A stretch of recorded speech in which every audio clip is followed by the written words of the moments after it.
post them in there. We're going to leave the chat function for chat only. So if you have a question, put it in the Q&A. And we're excited to get started. I can't wait to introduce you to who we have on board today.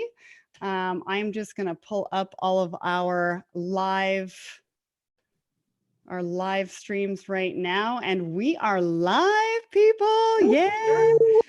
Awesome. So while we're waiting for everybody to come in, I am just going to give it just another minute or so. So we've got some people coming in. I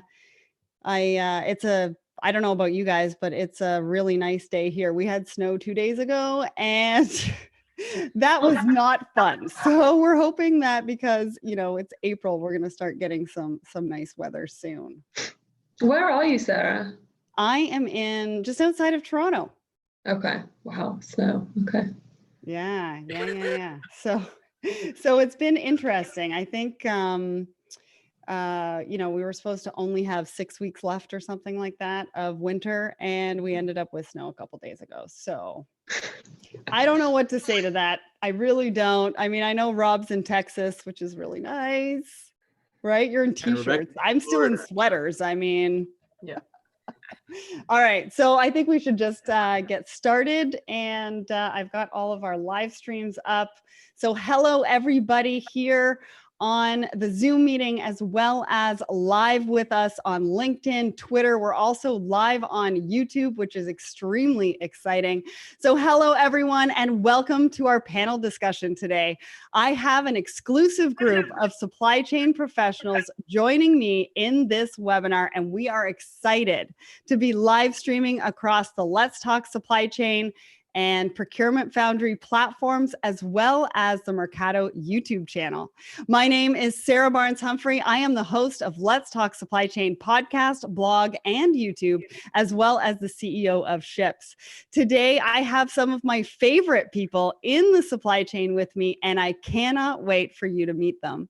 They are not only changing the way we look at managing operations, but they are also helping lead the charge in how supply chains can change the global landscape. So the title of today's session is Do Good, Be Good, How to Leverage Tough Times to Create a Better Future. I love that. The team at Mercado came up with that. Supply chain collaboration is the future of business. And if anybody knows me, I love that as well. I always talk about how collaboration is the future of business, especially since it feels like we've all hit the pause button on everything as of late. It's up to us to be good and do better so that when the time comes to hit the play button, we're prepared. So with me today are Mercado CEO Robert Garrison, Public Habit founder Sydney Badger, and Mercado product lead Rebecca Rizzuti. So let's get to know them a little bit more. So why don't we go around the room, let us know who you are, what you do, and what has been a real eye-opener for you lately. So Rob, why don't we start with you? Yeah, thanks, Sarah. Thanks for having us. So first of all, I'm the CEO of Mercado, as Sarah mentioned. Mercado is a platform created for importers to help enable their goals. And what we see a lot is people looking to improve their social mission, improve their efficiency, or reduce their risk. So that's what we do for a living. My background is international supply chain. I've been doing this for a long time. I started in Chicago with an ocean carrier called American President Lines. I then flipped over to the importer side with Michael's Stores and Kmart up in Troy, Michigan. And then I spent the last part of my career with two large 3PLs, FedEx and UPS. So I'm definitely an international supply chain geek for sure. In terms of what's changed, Sarah, I hate to say it, but a lot of things are still the same, even though I've been doing this a long time. The ships still sail at the same knots, the trucks still drive the speed limit, and most of the origin processes are still analog, unfortunately. So I do see a big move afoot, but I can't wait, frankly. I've been waiting for a long time for this, Sarah. Yeah, me too. And I can't wait to get more into the discussion. So Sydney, why don't we go to you next? Sure. Thanks again for having me on as well. It's exciting to be here. I am the Public Habit co-founder. I am currently in Seattle. Usually I'm based in China, in Shenzhen, China, but things are a bit different right now. Public Habit is an e-commerce platform that is connecting customers directly with top tier fashion factories. So we partner directly with factories to offer really high quality essentials, and we basically work with them to ship directly from the source. We produce only what we make to minimize waste and like reduce all of the overproduction that's fairly rampant in the fashion industry. And we were lucky enough to find Mercado less than a year ago, who've been a partner to help us kind of digitize what we're doing. My background's mostly been in retail. I actually came from Amazon, so I've worked between marketplaces and brands and trying to figure out the best of both worlds. There's a lot of opportunity there, of course. For me, especially being in the fashion industry, this pandemic is really laid bare the just true inefficiencies that are still rampant in this supply chain that Rob mentioned. So it's things that have kept me up at night for a long time that even customers are actually aware of right now. So I'm super excited about the change that is going to be forced upon many of these businesses and just the customer awareness that's happening. Yeah, there's been a lot of talk about it on LinkedIn today. I've been a part of a few conversations already today talking about what that's going to look like, inventory, and everything in between. And we're going to get to your story because Rob and I both really love what you guys are doing over there, and we can't wait to share that with the rest of the audience. But before we do that, Rebecca, let's go to you. Who are you, and what's been a real eye opener for you? Hi, Sydney. Thank you again for having us here. But as Rob mentioned, I am with Mercado now. I spent 20 years on the import side, mainly in retail. So as we've heard recently, all of the challenges that we're having as importers just to get our supply through has been something that we've faced for many, many years now. So from that aspect, I've been able to join as the product lead to help try and formulate the system to kind of meet the needs of our customers and try and solve some of those age-old problems that we've been strapped with. The same problems that we're seeing right now during this pandemic, we're starting to see that conversations around the supply chain are becoming mainstream that were never mentioned before, and you didn't hear about it in prime time until people started searching for their toilet paper and hand wipes. So we're really excited to have the attention and be able to use that to change the way that we do things going forward. It's so funny because toilet paper, I feel like we talk about it almost daily for the last couple of months, and it's not something that I think we've ever really talked about before. That's right. But we'll take any attention to improve upon the supply chain. That's right. That's right. So just for the participants on Zoom, as well as the participants on live, just remember in Zoom, we're going to take your questions in the Q&A function, and on live, I'm going to be monitoring. I've got like 4 different screens. I wish you guys could all see this, but I'll be monitoring LinkedIn and Twitter for all of your questions there.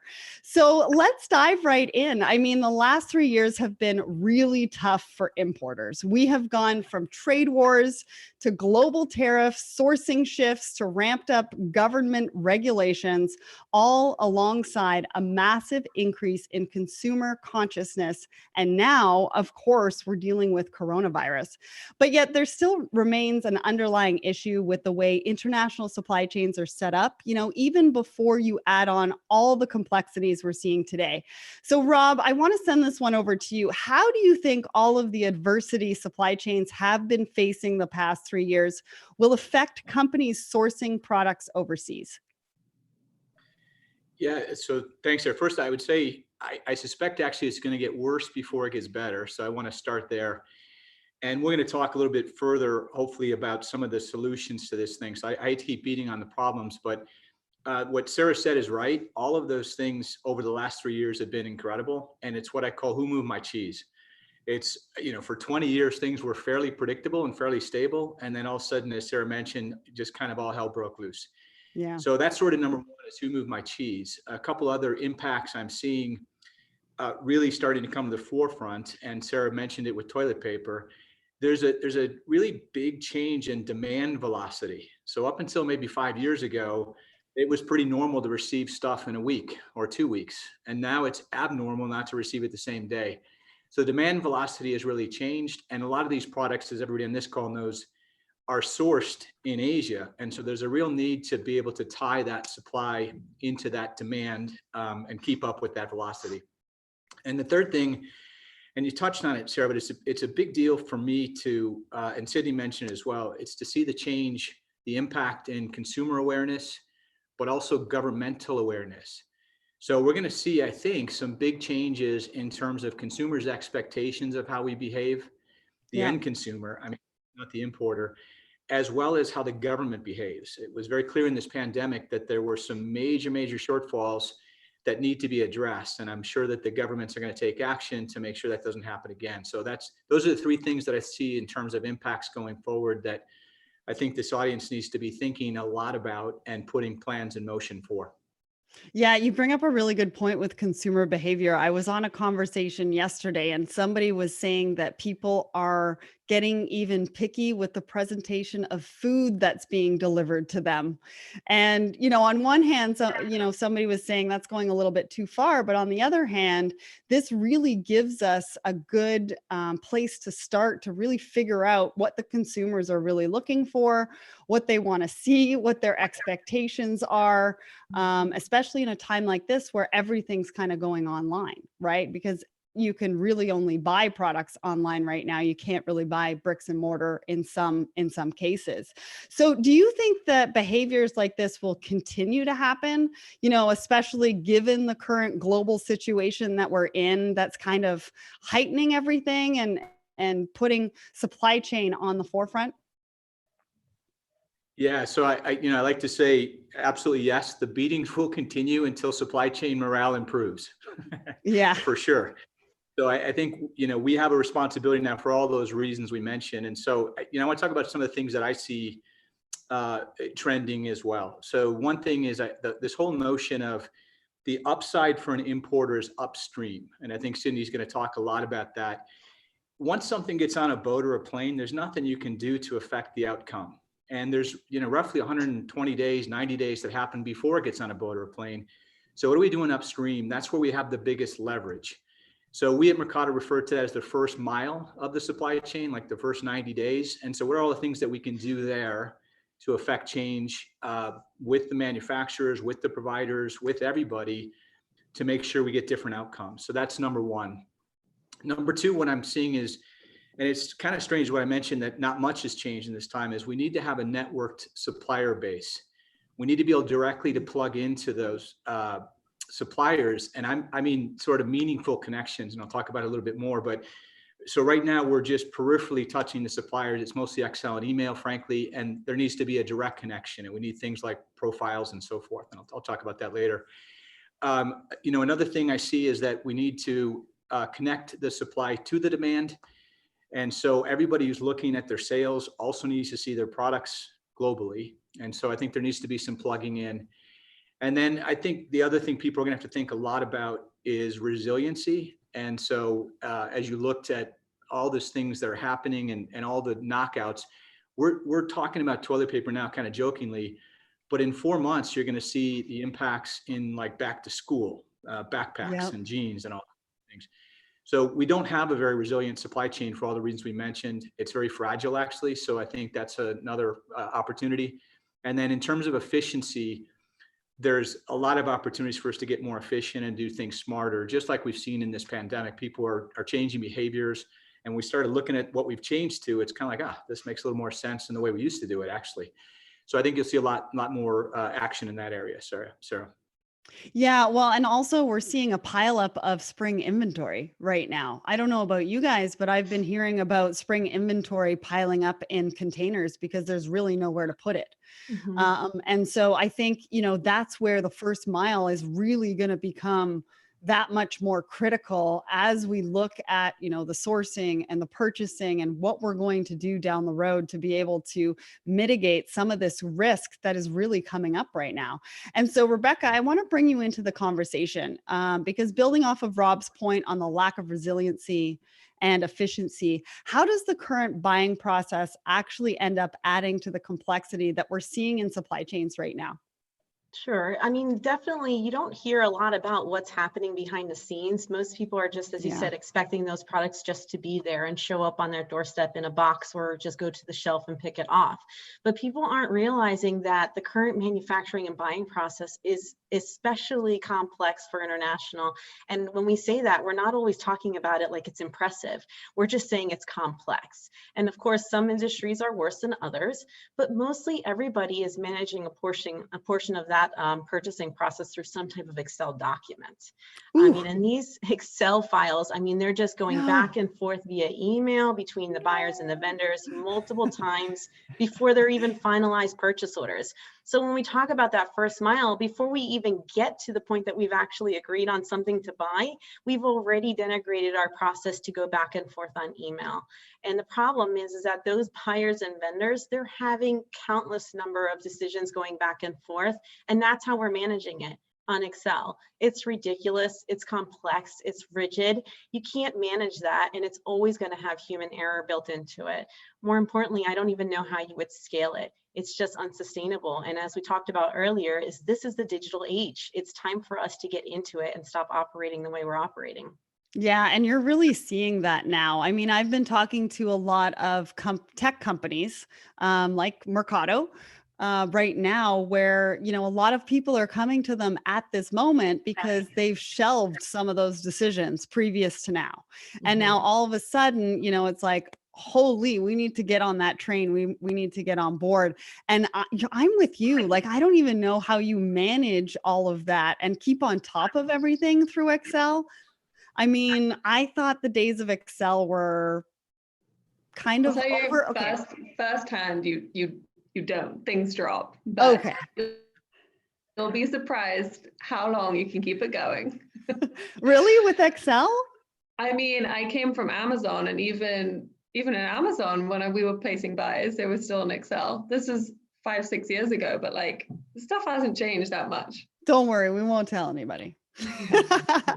Well, so I didn't think, you know, the days of Excel were over, but I thought they were kind of long behind us. But anyways, you know, the pandemic is really exposing technological gaps, like I just mentioned. You know, people are taking a look at their global supply chains, really from end to end, hopefully from a circular perspective. And we'll talk about that a little bit with Sydney in a bit. You know, so what, I mean, Rob, I'm going to send this over to you. What should executives focus on when it comes to technology as we move through COVID-19, but more importantly, after COVID-19? Yeah, so thanks. And I think I say this a lot, but it bears repeating. I'd say before you think about technology, start with the process. There's a lot of things that are just bad processes. And if you have a bad process and you automate it, you just make bad things happen faster. So I'm not a big fan. And in fact, just recently spent some time with Public Habit, just taking a look at it so we can re-examine their process and see if there's things that we can improve and then layer technology on. So step one, map the process. I think that's a big issue. But in terms of what we do with technology from our perspective, if you do nothing else, I would say to digitize your order.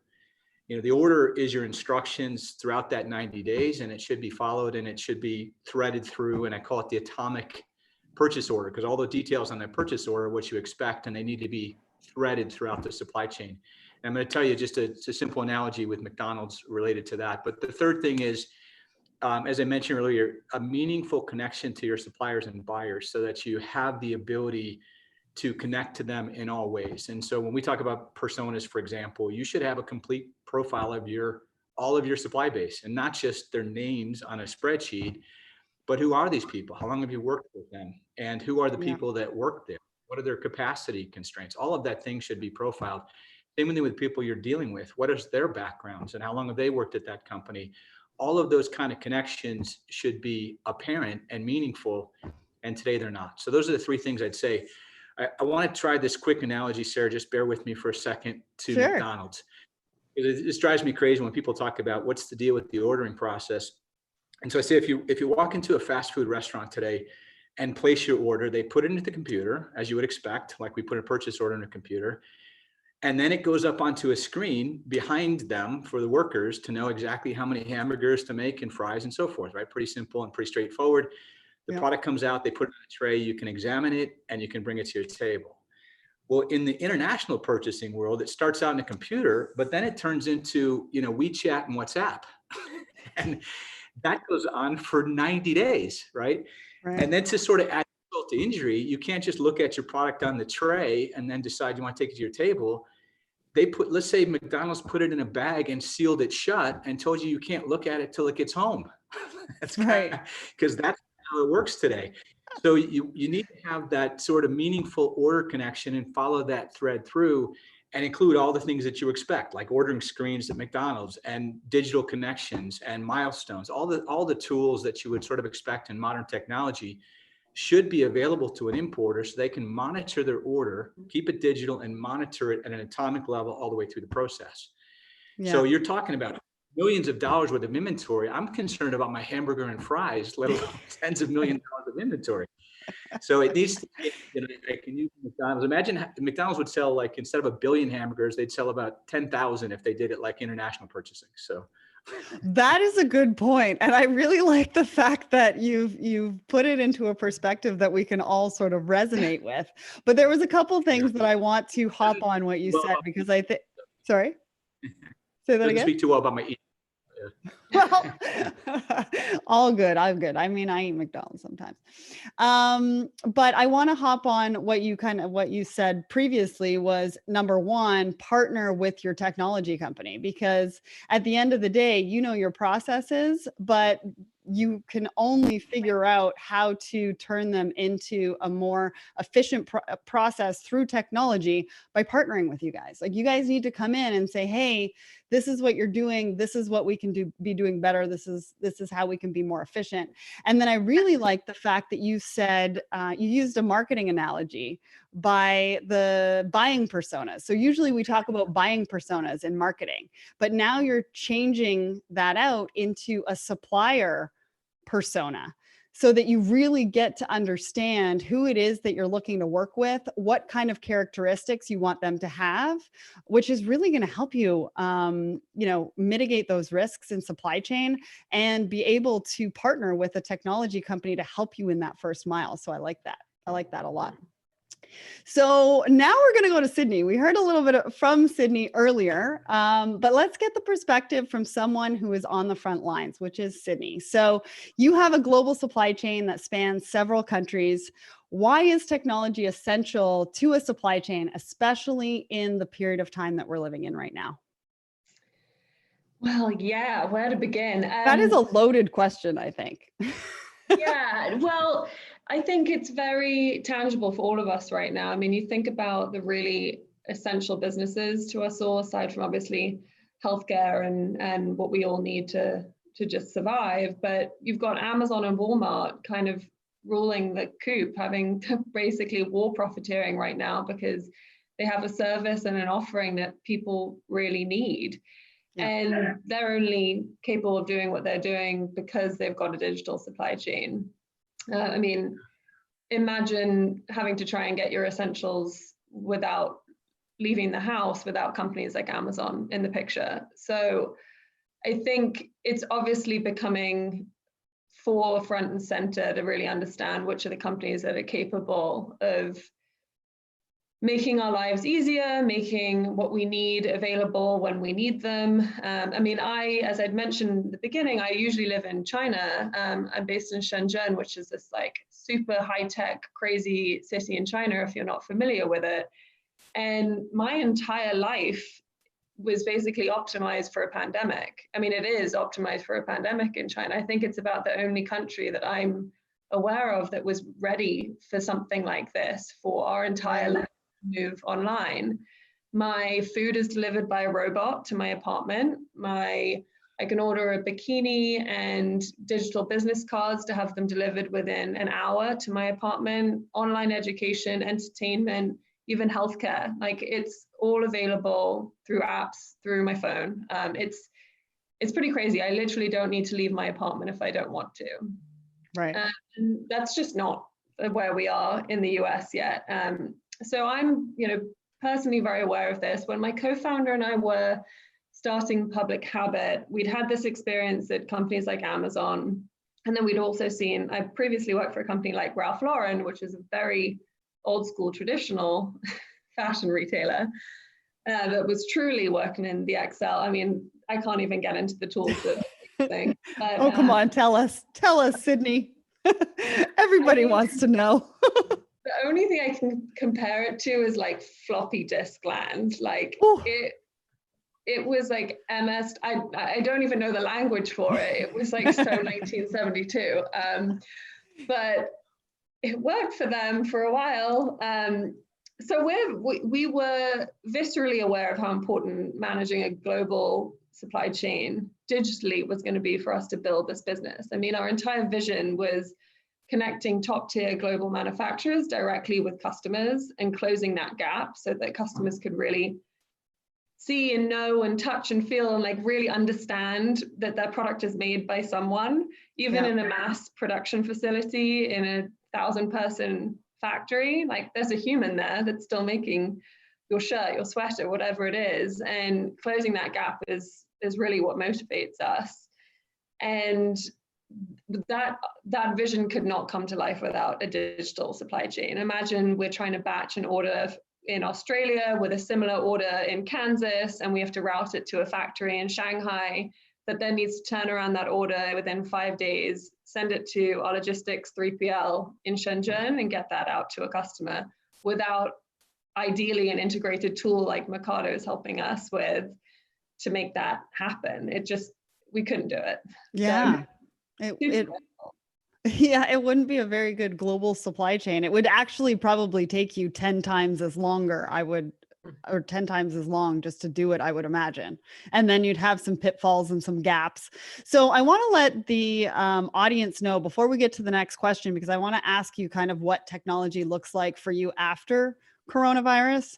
I know you guys are really into sustainability. You guys are doing amazing things, trying to reduce waste within the retail supply chain. Do you want to talk a little bit about that and how technology has really helped you to do that and really, go from end to end to circular? I think that that's an important topic right now. So I just want to throw that in there.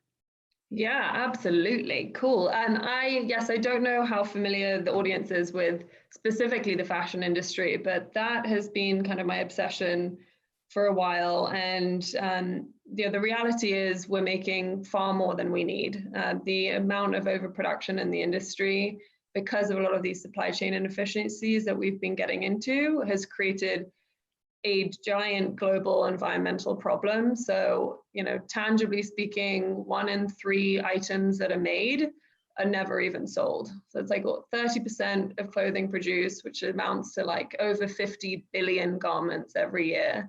Wow. That does not find a customer. It's tagged, it's brand new, it's ready to go, and it's going to end up in a landfill or burned.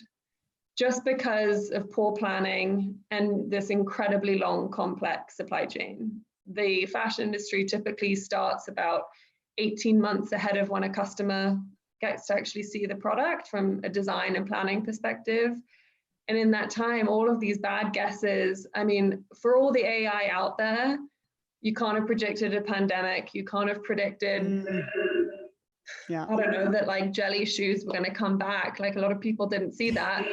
So there's just a lot of bad guessing, unfortunately, that leads to really, really big problems. And for us at Public Habit, it was so obvious to us that you needed a demand-driven supply chain to really fix that core problem. I mean, there's so many things that you could tackle. There's so much toxic waste. There's so many bad things within the production practices, within fashion, but we said, what's the one thing that we think will have the biggest impact? And it was tackling this overproduction and waste issue. And for us, that's really flipping the supply chain to be as demand driven as we can be. I love that. And you guys are doing some amazing things. So before we move on, there is a question for you from the audience. How does Public Habit differentiate itself from, say, a Lee and Fung or William E. Connor or even Sourcify apart from the sustainability angle? Oh, interesting. Well, we're not B2B, we're B2C. So, I mean, I think fundamentally we're a brand. Consumers can go to publichabit.com, search, we primarily offer cashmere and wool knits at the moment. So you can shop a cashmere sweater from us that's made on demand, branded Public Habit, and it arrives within 3 to 4 weeks. We are not a service at this point. We've definitely gotten that question several times, like, this is what brands need. Why aren't you a B2B solution for them? And we are really, really convinced that we want to bring customers along this journey about why we're doing it the way we're doing it. So that there's that question in that moment when we're asking them to wait an extra 3 weeks to receive something that we make on demand, that they understand why. Otherwise, this thing can't change. Another question was that 50 billion garments that don't get purchased? Was that the number that you used? Yeah, so there's, I think it was last year, there were 150 billion garments produced globally. And so I'm just using the kind of 30-ish%. And so assuming we've got probably more than 100. Oh, she's frozen on us. All right. So let's kind of move on from that one until we get on. Oh, there she is. Sorry, you froze for a moment, Sydney. Oh, sorry. Great. So one last question for you, because I know we wanted to talk about technology post-coronavirus. What does that look like? What's your strategy? I mean, a lot of things that we're looking at right now is kind of the unknown. So what are you doing to plan for that? And what's your technology strategy? Well, to be honest, it's not going to be hugely different than pre-coronavirus, because we'd already identified Mercado as a solution for helping us digitize our end-to-end processes, like primarily, as Rob mentioned, kind of that ordering process, to make sure that we can route customer orders really easily through to our factories and really have a good tracking mechanism to do that. As we mentioned, like, the reasons that so many brands are in trouble right now is that they had already planned, produced, and were ready to ship, or had already received goods through maybe fall. And the scary part is they're either canceling orders, delaying payments, all of which is just a horrendous impact on the factories partners that they work with. So I think the only thing that's really top of mind for us now is, how do we embed more transparent communication in our technology to communicate with our suppliers? Let's be honest, we're still on WeChat with them. That's still a communication tool that we need. But imagine our technology that would also have audit reports, feedback on audit reports embedded with our sales. We want our suppliers to know what we're selling. They want to know, we want them to get customer feedback on what the products look like. So to me, I look at our suppliers as our production department, and we're the sales department. We need to be embedded in that way. And I really, really believe that supply chain technology is going to need to evolve to a place where there's a lot more transparency and clear communication between supply and demand. Yeah, and it sounds like it's going to be a driver on the circular side as well, right? Not just the end to end, but to really help us go circular. So, technology is majorly disrupting the supply chain. I mean, that's what we've just spoken to Sydney about, but so are consumers. And with everything happening around current events like we're going through right now, a spotlight is being placed on buying practices, which is what Rob and I kind of touched on at the beginning of this. So Rebecca, I want to ask you, as consumers are latching onto this information, they're hearing more about supply chain, do you think that companies face more or less scrutiny on their overseas buying practices? I definitely think that the only answer we could even give you is always going to be more. Access to information, consumer awareness, their self-education, and then just the information that's available to them today that wasn't there necessarily even 1, 5, or even 10 years ago. It's always going to drive a consumer to want to know more about what is happening. Events like these, it's going to make it impossible for consumers who maybe were not paying attention to continue down that path. People are really realizing that there's so much manufactured that is is happening imported from overseas. And this outbreak is just adding to that attention. So where you thought things were being produced here in another state or in your city, they're just out of stock now. And we're finding that we're not going to have access to those products for more than 30 days or so. As Cindy mentioned, Amazon is one of the heaviest suppliers of products now for us to just live our daily lives. And when you get on there, you're seeing things that are out for more than 30, 45 days. And they're even messaging that there's things that aren't even sure when they'll be back in stock. And that's not a dissimilar message to what we're seeing from Walmart and other big box retailers that are still open. So the buyers are really aware now that these items are coming from someplace really far away. And as we get further into this crisis, before we come out of it, we're going to start seeing the consequences of those decisions of months ago. You know, what's going to start showing up? Is it the things that we need? Is it the things that we want? That scrutiny is going to get more as the consumer saying, well, who is really making all of these products for us? You know, where are they making it? And why are they the ones making it? Why are we taking so long to bounce back? I mean, that's been the argument that we've been seeing front of the news on PPE for weeks now. People are just surprised at the fact that we're just bringing in not just the product itself or possibly the components to finish those products here, even in the United States. So I do think that that technology is going to be really important to these companies now, because if you don't have something that's transparent and that's digital, you're not going to be able to react.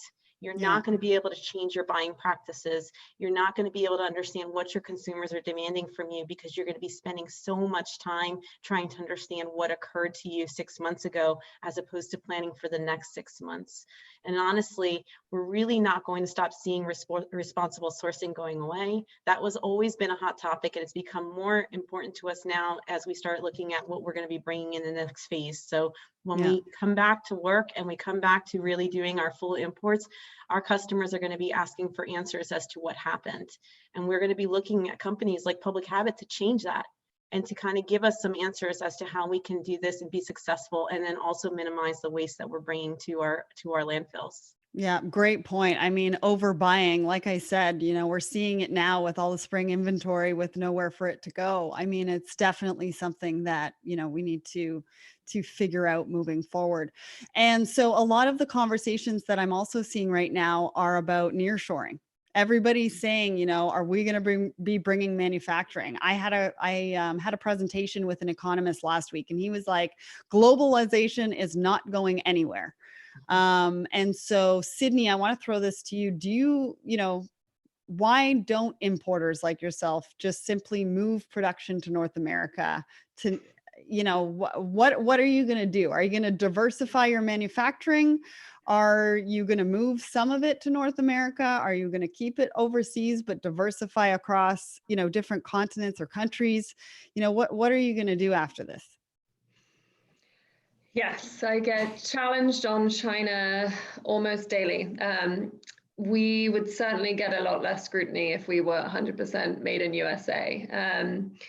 But beyond the obvious answer around costs that we're all aware of, there's a lot of reason for us to be starting in China. I mean, they're so far ahead of the game from a digital and from an advanced manufacturing standpoint to be able to do what we're trying to do. I mean, we're asking them to produce one-for-one orders in an efficient way that they can turn around in 3 to 5 business days and basically do the QA, QC that they need to do and ship it out to customers.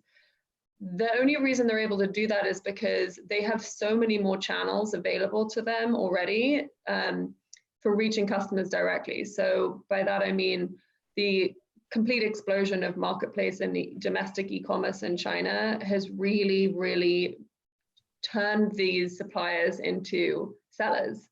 They know how to operationalize their whole supply chain so that they can make more money by reaching customers more directly. And because of that, people like me are able to go in, learn from that, learn a tremendous amount from that about how they're able to do that, but really enable them to access customers overseas that they don't know how to target, don't know how to develop products for, but they've already got the rest of it down. Right.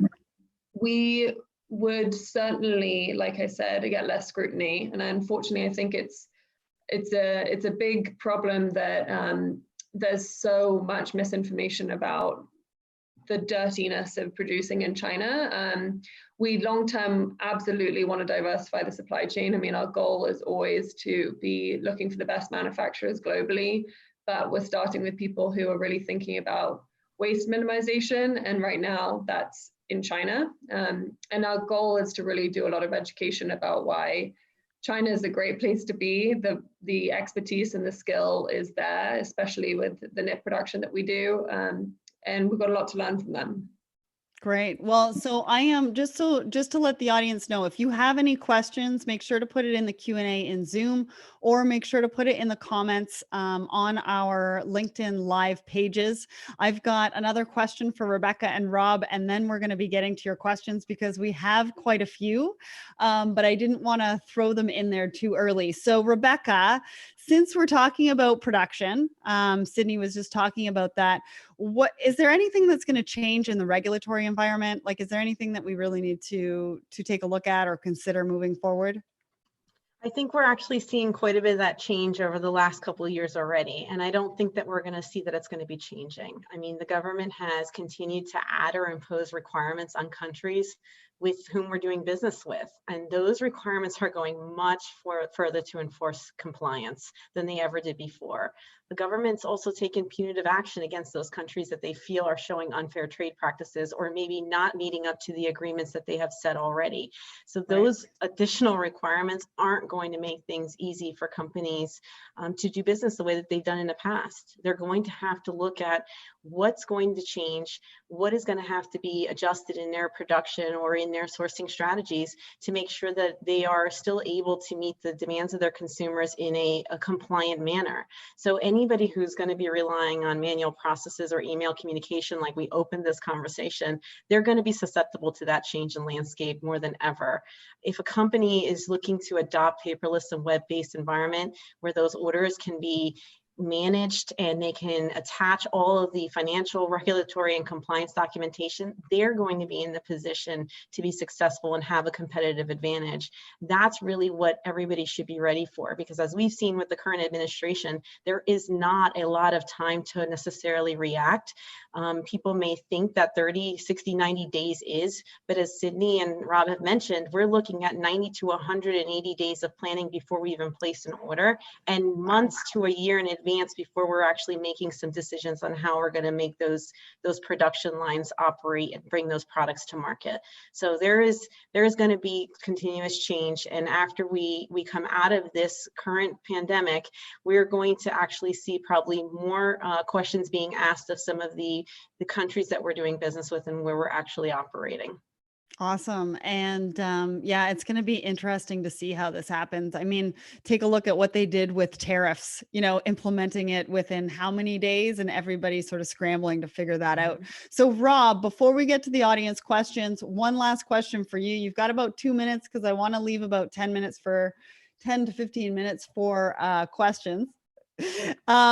So Rob, what about the importer themselves? What's going to change on their end? What do you see happening there?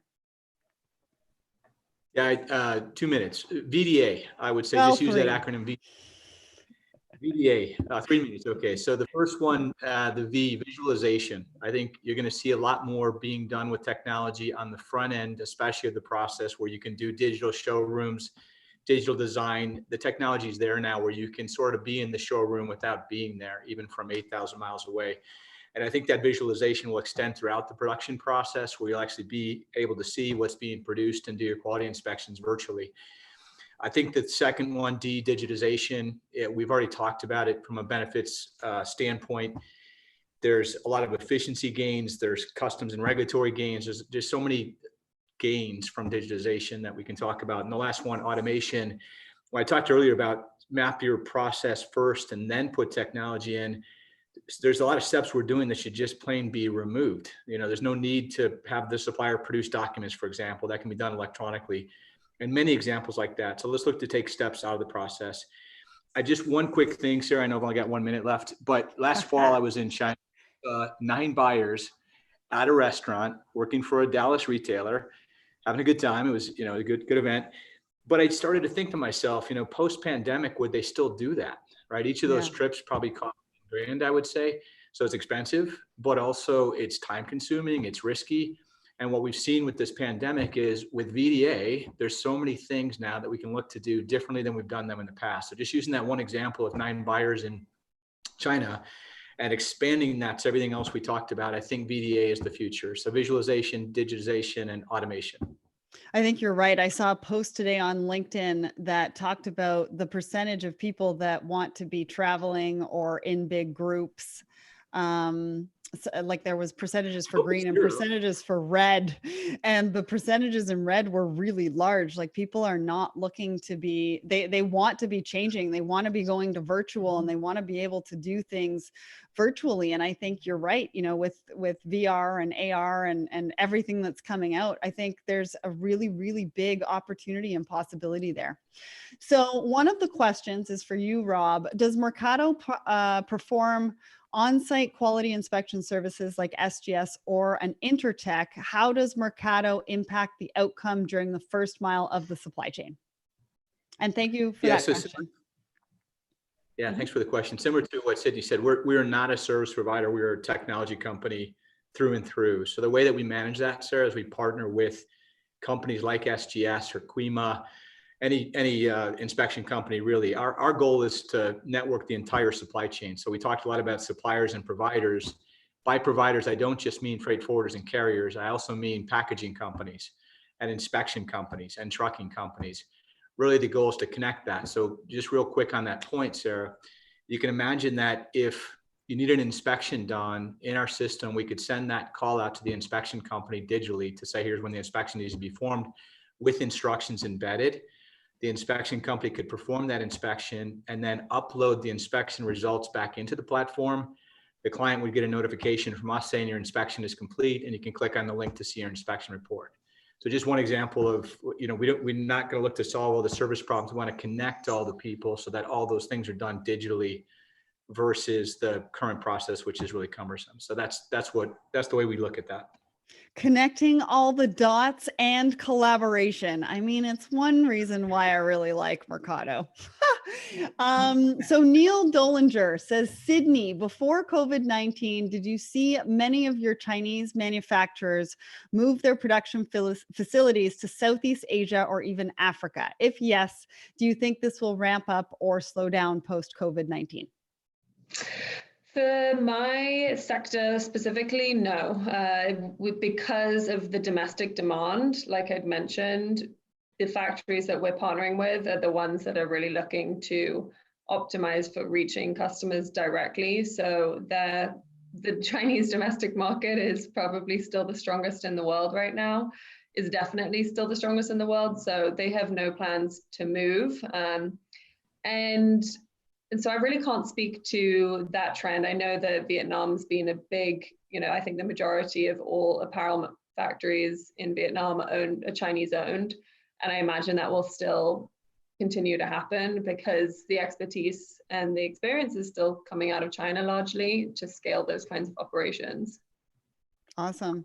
So another question that we have is about demand and forecasting. How do we improve demand signals and forecasting? I don't know who wants to take that. Maybe Rob?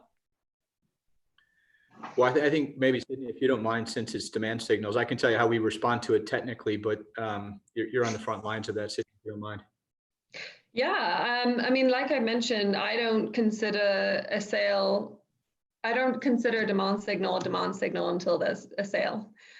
We've looked to de-risk our supply chain as much as we possibly can. I think I've just seen too many examples of the guessing going wrong. However much you can possibly know, and however smart you can be and what tools you can leverage. That being said, I think there's some really great ways of being able to test lightly without having to produce. So for us, that means pre-orders. That really means getting a sample in motion, getting in front of customers, small sets of customers to get feedback. And you can get signals with social media within a couple of hours to know whether that's something that's worth bringing to market. So that I think is going to be more and more common to see, especially with the influencer age of how people are leveraging influencers to test new ideas and concepts. I think that will continue to be an important part of demand planning, to be honest. Get it live. Yeah, good So if point. I Yeah, could- Rob. Mhm. I actually wrote down what Sydney said because I love the way she described it. Is, you know, she's looking at herself as the sales and marketing department, and she's looking at her suppliers as the production department, and she's completely connecting those two. So the demand signals are coming from your sales and marketing department, however that works, in their case, extremely efficiently, and it needs to be translated directly to the production department so that they match. And that's really on the normal supply chain beyond Public Habit, which has a great model. That's really where the disconnect is that those demand signals are not tightly tied to the production department. I'm going to keep using that word. Right. And so there's just not only the inefficiency that Sydney talks about, is that we can't know what's going to happen in the future, but then there's all of the things that change in the meantime. On average, there's 7 changes per order on every single order. So it's super complicated. The two need to be inexplicably tied. That's really interesting and kind of crazy, actually. So, Pratim over on LinkedIn says, are you expecting the buying practices to change? Have companies started looking for alternate suppliers? That kind of goes back to the diversifying manufacturing question. I don't know who wants to take that, maybe Sydney or Rebecca? I think, Sydney, I can just kind of show what we've seen in the market, and then I'll kick it over to you. But what we've seen is a lot of those decisions on where they're going to be sourcing and what the practices are taken are being driven by those 2 points that we made. It's going to be the consumer, and it's going to be regulatory change or impact. And even before COVID-19, we started seeing people diversify their supply chain significantly to get out of China, mainly because they were being targeted with the 301. Even after that, we started hearing discussions, obviously, for France and technology. So we do expect to see people starting to diversify just to protect their supply chains in some sense. But the concern is again, as you break apart your supply chain as to whether or not you're able to look at all of the streams that you have in play to see if you're ordering appropriately, or are you going to find yourself in a position that you're overbuying again, or that you're sourcing the wrong items, or that they're not going to align with what you're expecting at the end. And companies that aren't necessarily in a place that they can merge those 3 streams are going to have challenges. But I do think people were starting to, in essence, overbuy immediately once 301 came into place, and they started seeing the impacts of the pandemic move across Asia and Europe before we even started having the first cases here. And I do think that we may still continue to see that as people are concerned that they could have disruption and not be able to recover in one region or another. I'm not sure, Sydney, if you have something else to add to that. No, I think from a diversification, I think we've been seeing it for several years. I mean, pre-tariffs even as well. The only thing I'd add to that, and we're all aware, you know, of course, I'm more familiar with textile manufacturing, but if I move my cut and sew finished production to North Carolina, that'd be great from a carbon impact. And we do think about that because we're measuring that. But I'm still going to get raw materials from China because the cashmere is the best in China. So as I think about the components and the pieces that you need to assemble supply chain, I'd still much prefer to localize that as much as possible. So I want my finished production to be as close as possible to my raw materials. And we'll continue to do that. Yeah, Rob? Yeah, I could just add one comment, actually 2. One is Rebecca touched on it with resiliency. There are people who are, you know, solely in China and had problems, different issues than Sydney completely, and were stuck. So they're going to have to look at it from a resiliency standpoint. But the point that Sydney mentioned is really a big one. A lot of people, when I talk about connecting networks, I'm not just talking about the tier 1 suppliers. There's tier 2 suppliers and tier 3 suppliers, and it's all connected. I saw a chart recently on how many suppliers come together to produce an Apple iPhone in China. Those products come from 13 different countries, including the US. And then they all have to be staged and assembled. And so the complexity of these supply chains is massive. And so it's not as simple as moving your tier 1 supplier somewhere. It's, do the tier 1 suppliers have access to the same type and quality of tier 2 and tier 3 suppliers that they're enjoying today? So even if it's red yarn, I've still got to have a red ink supplier, and I've got to make sure they're close by, they've got plenty of supply and so forth. So it gets pretty complex. So I think when we look at resilience, customers are going to have to start mapping out their entire supply chain, which is very difficult to do manually. And when you start to look at where do you have products and where do you have production and tier 2, tier 3 suppliers, it goes back again to digitalization. If you had all of that information in your database and you started connecting to all those tier 2 and 3 suppliers as well, you can make decisions much more proactively. Great. So we've got time for one more question, and then I've got a question for the three of you before we go. So Rob, are suppliers expected to pay a fee to access the Mercado platform, or does the buyer assume that responsibility to foster collaboration? I'm going to answer it this way. We do charge the buyer, not the supplier. And we've also given a lot of care to, why is that important? It's important because we know we've got to connect the network, and we know it's important. It's impossible if the buyers can't connect to the supplier. So we've given a lot of care to how to make it easier for the supplier. So we do native language translation. It's free to them. We take some work away from them. There's no data keying. And so for us, it's all about enabling this network, and we had to make that frictionless. So the value proposition goes to the buyer. And so that's where the charge goes. And we make it easy for the supplier to want to connect to the network. It actually makes them more efficient as well. Awesome. Great. So before we go, I want to ask all three of you, what is one takeaway we can leave the audience with today? How can we change the world? I'll start with Rebecca. Thank you. Well, I mean, I would say for sure in the current environment that we're in, coronavirus has definitely shifted everything into a clear light for us and everybody who's watching this unfold real time. And one of the takeaways I would say is for those who are looking to evaluate their supply chains and maybe look at changing the way that they're sourcing and their models is to understand that we have the tools now. We didn't have these tools before. So we talk about Excel and email as if, we can't let them go, but the reality is that we can.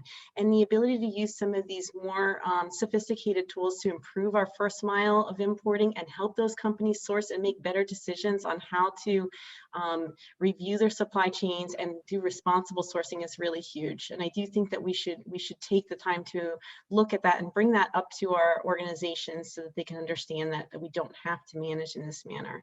So it's really exciting and motivating that we're moving in this direction. And it's an unfortunate time that we're getting the visibility because of what's happening, but we shouldn't waste it. We should look at making things better. I love that. Love that. Okay, Sydney, what's the one takeaway? Yeah, I mean, kudos to that, Rebecca. The thing that I think a lot about that makes me very optimistic is we are a lot more alike than we are different. And there's nothing like a global pandemic to really neutralize the landscape. This thing doesn't pick sides, countries, race, whatever you name it. And that to me means more collaboration across the board. Practically speaking, that the thing that gets me really excited is shifting these ridiculous power imbalances that have existed in the traditional supplier-buyer landscape. It's frankly disgusting what brands and retailers have been able to get away with. And it's got to be looked as a long-term relationship. So my hope is that collaboration between buyer and supplier and that transparency and that communication between them through to the end customer is completely transformed by and experienced by this, because you can't do it without one or the other. And the customer cares now. Awesome. Rob, real quick, what's your one takeaway? I always get 2 minutes. Go to me first next time. No, for me, it's simple. We started this podcast with, or webcast, sorry. It's do good, be good. And so we started this business, we're business people, right? We started it to improve efficiency and resilience. That was certainly our intent. But I've been to 37 countries. I've been all around the world, and I've seen a lot of great things. It's been a really amazing career, but it's also exposed me to a lot of things that I didn't like. And so we call it shining bright lights in dark corners. So of the 3 things that we do, enabling somebody's social mission, and this is why we love Sydney and Public Habit so much, that's the most thing for me personally. That's the thing that I care the most about. So I think we can do good, efficiency, resilience, all of that stuff, but we can also be good. And these bright lights and dark corners are going to help us do that as well. So that's my Love that. So to the audience, what does your supply chain technology strategy look like? Especially in the the first mile, are there areas that you could benefit from automating? I'm sure right now everyone is seeing gaps, and it's the ones that will fill those gaps ASAP that will come out on top. Today, we have heard from Mercado, who can help with that, and also from an online retailer already benefiting from their relationship with Mercado and ready to take on the world. If you would like to learn more or meet with Mercado, you can do that within the Procurement Foundry as long as you're a member, or you can visit them at mercadolabs.com. Plus, Mercado will be a featured startup in our upcoming startup showcase that will be happening June 25th in our one-day virtual supply chain conference, open to members of Procurement Foundry as well as the rest of the supply chain community. Thank you, Rob, Sydney, Rebecca, for joining us today. Thank you to everybody in the audience on Zoom, and thanks to everybody live out there on the Ethernet too. Thanks for having us, Sarah. Thank you.